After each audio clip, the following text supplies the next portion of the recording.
Little House on the Prairie series by Laura Ingalls Wilder. Book 2, Little House on the Prairie. Chapter 15, Fever and Ague. Now blackberries were ripe, and in the hot afternoons Laura went with Ma to pick them. The big, black, juicy berries hung thick in briar patches in the creek bottoms. Some were in the shade of trees, and some were in the sun.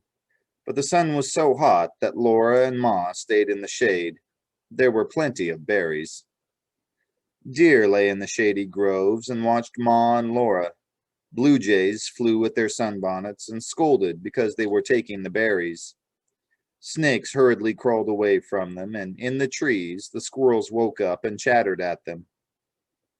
Whenever they went among the scratchy briars, mosquitoes rose up in buzzing swarms. Mosquitoes were thick in the big, ripe berries, sucking the sweet juice, but they liked to bite Laura and Ma as much as they liked to eat blackberries. Laura's fingers and her mouth were purple-black with berry juice. Her face and her hands and her bare feet were covered with briar scratches and mosquito bites, and they were spattered with purple stains, too, where she had slapped at the mosquitoes. But every day they brought home pails full of berries, and Ma spread them in the sun to dry. Every day they ate all the blackberries they wanted, and next winter they would have dried blackberries to stew. Mary hardly ever went to pick blackberries. She stayed in the house to mind baby Carrie, because she was older. In the daytime, there were only one or two mosquitoes in the house. But at night, if the wind wasn't blowing hard, mosquitoes came in thick swarms. On still nights, Pa kept piles of damp grass burning all around the house and the stable. The damp grass made a smudge of smoke to keep the mosquitoes away, but a good many mosquitoes came anyway. Pa could not play his fiddle in the evenings because so many mosquitoes bit him. Mr. Edwards did not come visiting after supper any more because the mosquitoes were so thick in the bottoms. All night, Pet and Patty and the colt and the calf and the cow were stamping and swishing their tails in the stables. And in the morning, Laura's forehead was speckled with mosquito bites. This won't last long, Pa said. Fall's not far away, and the first cold wind will settle 'em. Laura did not feel very well.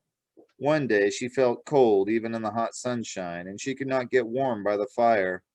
Ma asked why she and Mary did not go out to play, and Laura said she didn't feel like playing.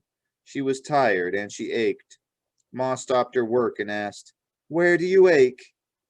Laura didn't know exactly. She said, "I just ache. My legs ache." "I ache too," Mary said. Ma looked at them and said they looked healthy enough, but she said something must be wrong or they wouldn't be so quiet. She pulled up Laura's skirt and petticoats to see where her legs ached, and suddenly Laura shivered all over. She shivered so that her teeth rattled in her mouth. Ma put her hand against Laura's cheek. "You can't be cold," she said. "Your face is hot as fire." Laura felt like crying, but of course she didn't. Only little babies cried. "I'm hot now," she said, "and my back aches." Ma called Pa, and he came in. "Charles, do look at the girls," she said. "I do believe they are sick." Well, I don't feel any too well myself, said Pa. First I'm hot, and then I'm cold, and I ache all over. Is that the way you feel, girls? Do your very bones ache? Laura and Mary said that that was the way they felt. Then Ma and Pa looked a long time at each other, and Ma said, "The place for you girls is bed." It was so queer to be put to bed in the daytime, and Laura was so hot that everything seemed wavering. She held on to Ma's neck while Ma was undressing her, and she begged Ma to tell her what was wrong with her. "You will be all right. Don't worry," Ma said cheerfully. Laura crawled into bed, and Ma tucked her in. It felt good to be in bed. Ma smoothed her forehead with her cool, soft hand and said, "There now, go to sleep." Laura did not exactly go to sleep, but she didn't really wake up again for a long, long time. Strange things seemed to keep happening in a haze. She would see Pa crouching by the fire in the middle of the night. Then suddenly sunshine hurt her eyes, and Ma fed her broth from a spoon. Something dwindled slowly, smaller and smaller, till it was tinier than the tiniest thing. Then slowly it swelled till it was larger than anything could be. Two voices jabbered faster and faster. Then a slow voice drawled more slowly than Laura could bear. There were no words, only voices. Mary was hot in the bed beside her. Mary threw off the covers, and Laura cried because she was so cold. Then she was burning up, and Pa's hand shook the cup of water. Water spilled down her neck. The tin cup rattled against her teeth till she could hardly drink. Then Ma tucked in the covers, and Ma's hand burned against Laura's cheek. She heard Pa say, "Go to bed, Caroline." Ma said, "You're sicker than I am, Charles." Laura opened her eyes and saw the bright sunshine. Mary was sobbing, "I want a drink of water. I want a drink of water. I want a drink of water." Jack went back and forth between the big bed and the little bed. Laura saw Pa lying on the floor by the big bed. Jack pawed at Pa and whined. He took hold of Pa's sleeve with his teeth and shook it. Pa's head lifted up a little, and he said, "I must get up. I must. Caroline and the girls." Then his head fell back and he lay still. Jack lifted up his nose and howled. Laura tried to get up, but she was too tired. Then she saw Ma's red face looking over the edge of the big bed. Mary was all the time crying for water. Ma looked at Mary, and then she looked at Laura, and she whispered, "Laura, can you?" "Yes, Ma," Laura said. This time she got out of bed, but when she tried to stand up, the floor rocked and she fell. Jack's tongue lapped and lapped at her face, and he quivered and whined, but he stood still and firm when she took hold of him and sat up against him. She knew she must get water to stop Mary's crying, and she did. She crawled all the way across the floor to the water bucket. There was only a little water in it. She shook so with cold that she could hardly get hold of the dipper, but she did get hold of it. She dipped up some water, and she set out to cross the enormous floor again. Jack stayed beside her all the way. Mary's eyes didn't open. Her hands held onto the dipper, and her mouth swallowed all the water out of it. Then she stopped crying. The dipper fell to the floor, and Laura crawled under the covers. It was a long time before she began to get warm again. Sometimes she heard Jack sobbing. Sometimes he howled, and she thought he was a wolf, but she was not afraid. She lay burning up and hearing him howl. She heard the voices jabbering again and the slow voice drawling, and she opened her eyes and saw a big black face close above her face. It was coal black and shiny. Its eyes were black and soft. Its teeth shone white in a thick, big mouth. This face smiled, and a deep voice said softly, "Drink this, little girl." An arm lifted under her shoulders, and a black hand held a cup to her mouth. Laura swallowed a bitter swallow and tried to turn her head away, but the cup followed her mouth. The mellow, deep voice said again, "Drink it. It will make you well." So Laura swallowed the whole bitter dose.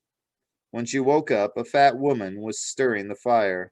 Laura looked at her carefully, and she was not black. She was tanned, like Ma. "I want a drink of water, please," Laura said. The fat woman brought it at once. The good, cold water made Laura feel better. She looked at Mary, asleep beside her. She looked at Pa and Ma, asleep in the big bed. Jack lay half asleep on the floor. Laura looked again at the fat woman and asked, "Who are you?" "I'm Mrs. Scott," the woman said, smiling.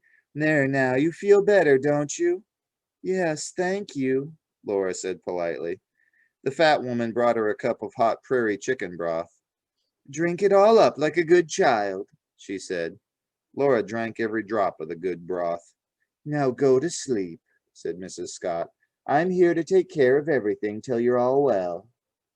Next morning, Laura felt so much better that she wanted to get up, but Mrs. Scott said she must stay in bed until the doctor came. She lay and watched Mrs. Scott tidy the house and give medicine to Pa and Ma and Mary. Then it was Laura's turn. She opened her mouth, and Mrs. Scott poured a dreadful bitterness out of a small folded paper onto Laura's tongue. Laura drank water and swallowed and drank again. She could swallow the powder, but she couldn't swallow the bitterness. Then the doctor came, and he was the black man. Laura had never seen a black man before, and she could not take her eyes off Dr. Tan. He was so very black. She would have been afraid of him if she had not liked him so much. He smiled at her with all his white teeth. He talked with Pa and Ma and laughed a rolling, jolly laugh. They all wanted him to stay longer, but he had to hurry away. Mrs. Scott said that all the settlers up and down the creek had fever and ague. There were not enough well people to take care of the sick, and she had been going from house to house, working night and day. "It's a wonder you ever lived through," she said. "All of you down at once." What might have happened if Dr. Tan hadn't found them, she didn't know. Dr. Tan was a doctor with the Indians. He was on his way north to Independence when he came to Pa's house. It was a strange thing that Jack, who hated strangers and never let one come near the house until Pa or Ma told him to, had gone to meet Dr. Tan and begged him to come in. "And here you all were, more dead than alive," Mr. Scott said. Dr. Tan had stayed with them a day and a night before Mrs. Scott came. Now he was doctoring all the sick settlers. Mrs. Scott said that all the sickness had come from eating watermelons. She said, "I've said 100 times, if I've said once, that watermelons—" "What's that?" Pa exclaimed. "Who's got watermelons?" Mrs. Scott said that one of the settlers had planted watermelons in the creek bottoms, and every soul who had eaten one of those melons was down sick that very minute. She said she had warned them. "But no," she said, "there was no arguing with them. They would eat those melons, and now they're paying for it." "I haven't tasted a good slice of watermelon since Hector was a pup," said Pa. Next day he was out of bed. The next day Laura was up. Then Ma got up, and then Mary. They were all thin and shaky, but they could take care of themselves, so Mrs. Scott went home. Ma said she didn't know how they could ever thank her, and Mrs. Scott said, "Pshaw, what are neighbors for but to help each other out?" Pa's cheeks were hollows, and he walked slowly. Ma often sat down to rest. Laura and Mary didn't feel like playing. Every morning they all took those bitter powders. But Ma still smiled her lovely smile, and Pa whistled cheerfully. "It's an ill wind that doesn't blow some good," he said. He wasn't able to work, so he could make a rocking chair for Ma. He brought some slender willows from the creek bottoms, and he made the chair in the house. He could stop any time to put wood on the fire to lift a kettle for Ma. First, he made 4 stout legs and braced them firmly with cross pieces. Then he cut thin strips of a tough willow skin just under the bark. He wove these strips back and forth, under and over, till they made a seat for the chair. He split a long, straight sapling down the middle. He pegged one end of half of it to the side of the seat, and curved it up and over and down, and pegged the other end to the other side of the seat. That made a high, curved back to the chair. He braced it firmly, and then he wove the thin willow strips across and up and down, under and over each other, till they filled in the chair back.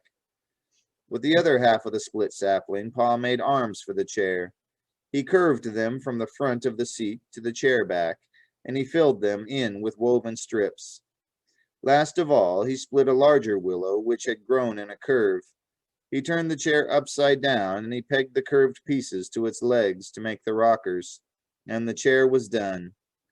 Then they made a celebration. Ma took off her apron and smoothed her smooth brown hair. She pinned her gold pin in the front of her collar. Mary tied the string of beads around Carrie's neck. Pa and Laura put Mary's pillow on the chair seat and set Laura's pillow against its back. Over the pillows, Pa spread the quilt from the little bed. Then he took Ma's hand and led her to the chair, and he put baby Carrie in her arms. Ma leaned back in the softness. Her thin cheeks flushed and her eyes sparkled with tears, but her smile was beautiful. The chair rocked her gently, and she said, "Oh, Charles, I haven't been so comfortable since I don't know when." Then Pa took his fiddle, and he played and sang to Ma in the firelight. Ma rocked, and baby Carrie went to sleep, and Mary and Laura sat on their bench and were happy. The very next day, without saying where he was going, Pa rode away on Patty. Ma wondered and wondered where he had gone. and when Pa came back, he was balancing a watermelon in front of him on the saddle. He could hardly carry it into the house. He let it fall on the floor and dropped down beside it. I thought I'd never get in here, He said. It must weigh 40 pounds, and I'm as weak as water. Hand me the butcher knife. But Charles, Ma said, you mustn't. Mrs. Scott said.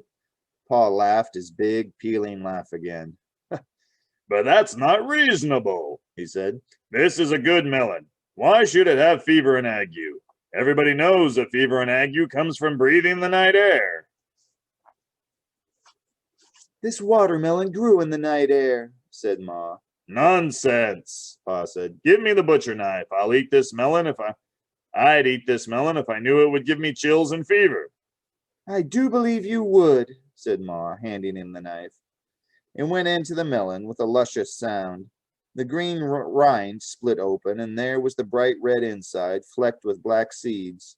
The red heart actually looked frosty. Nothing had ever been so tempting as that watermelon on that hot day. Ma would not taste it. She would not let Laura and Mary eat one bite. But Pa ate slice after slice after slice, until at last he sighed and said the cow could have the rest of it. Next day he had a little chill and a little fever. Ma blamed the watermelon. But next day she had a chill and a little fever, so they did not know what could have caused their fever and ague. No one knew in those days that fever and ague was malaria, and that some mosquitoes give it to people when they bite them.